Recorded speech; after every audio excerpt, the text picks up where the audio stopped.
Au cours d'un repas avec ses amis, Jésus va annoncer sa prochaine solitude. « Là où je vais, vous ne pouvez me suivre. » Jésus va donc connaître la douleur d'être seul, comme Judas sûrement, après sa trahison, comme Pierre a dû se sentir bien seul quand il entendit le coq chanter. Ah, il aurait bien voulu le suivre et il en fut incapable. Ainsi va sûrement beaucoup de nos amitiés, de nos fraternités, malgré de grandes promesses. Nous nous sommes fait du mal, on nous a fait du mal, il, elle m'a trahi, j'ai fait le mal. Non seulement le péché a divisé les êtres, mais il nous a isolés. La peur alors nous a renfermés sur nous-mêmes, la peur des autres, la peur de Dieu. Et c'est une vieille et triste histoire depuis Caïn qui a tué son frère et qui erre seul dans le désert. Cette semaine célèbre même le pire, car c'est par un baiser que l'ami livrera son ami, le vin de l'amour est changé en vinaigre.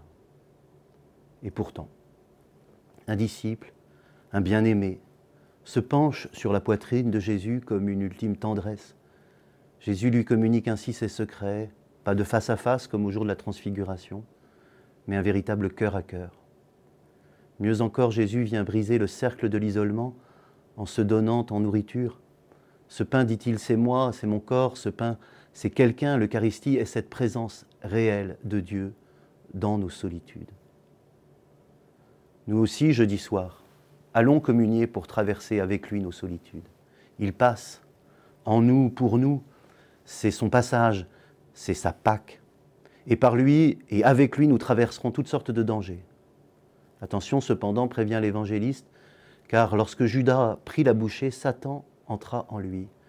Judas, en effet, embrassa le Christ comme on communie sans amour, sans foi, sans repentir, alors que Jean, le bien-aimé, repose sa tête sur la poitrine du Maître, tête contre cœur, oreille contre bouche, homme contre Dieu, tout contre lui, pour ne plus jamais être seul. Joyeuse Pâques!